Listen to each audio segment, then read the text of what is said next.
Now that brings up an issue about the macroeconomic environment here that all of this takes place in. There's a very important chapter, I believe Dr. Barrett mentioned this last year on these panels, in Naomi Klein's Shock Doctrine, The Rise of Disaster Capitalism, that talks about the rise of the Israeli security tech sector.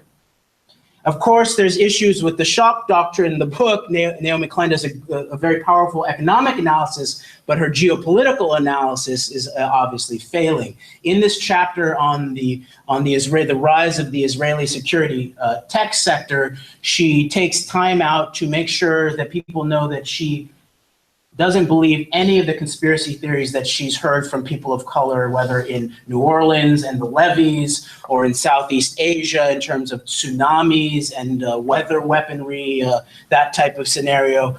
But she's very clear that it's all about just taking advantage of situations rather than who's actually doing this shocking.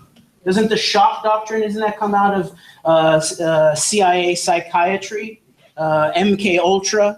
Did someone, you just wait, if you're trying to program someone's mind, you just wait for them to just run into, put their finger into an electric socket? No, okay. But meanwhile, this chapter is very important because she points out, and this is very powerful evidence of, at the very least, foreknowledge, Israeli foreknowledge in institutional sectors, that in the run-up to September 11th, the Israeli economy was sort of heading towards a collapse of some sort.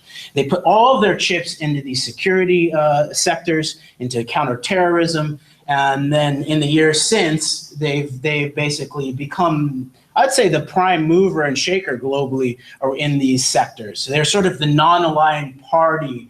They're the non-aligned country in many ways of the World War IV scenario, the global war on terror. They're in the middle, making security moves with everybody.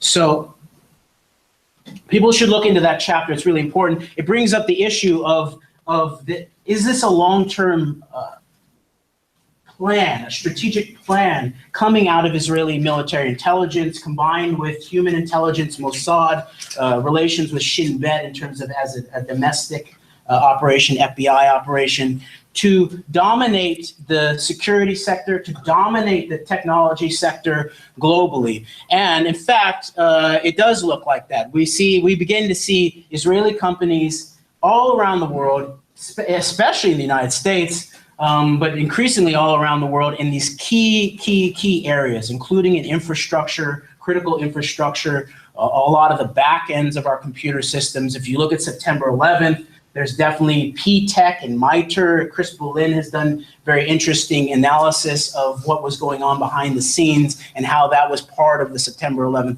operation. A lot of that looks like it hooks right back into Israeli military intelligence. There is something called Talpiot, a program, an operation that was started, I believe, after the Yom Kippur War, where the Israelis suffered heavy losses and decided to make a plan to build up an Israeli military intelligence sector that could basically, so they'd never lose again, in a way. And so Talpiot, look that up. There's a activist from Australia, Brendan O'Connell, who's been putting this front and center, who was arrested for offending a Jewish Zionist activist's feelings. We should start talking about this. We should look at this sector.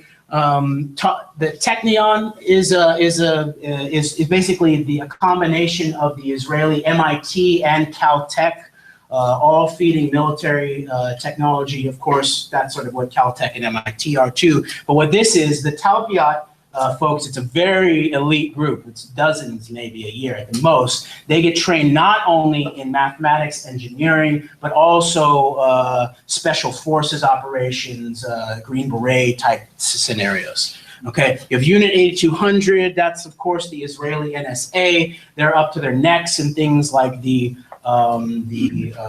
false flag against Gaddafi in the 80s that got the U.S. to bomb Gaddafi, they planted a Trojan horse in the middle of Libya. They were also apparently involved in the Syria false flag and the Ghouta false flag operation, planting rocks that were actually transmitters. So they basically are on the ground feeding the NSA, the U.S. signals intelligence the false signals to create a false flag operation.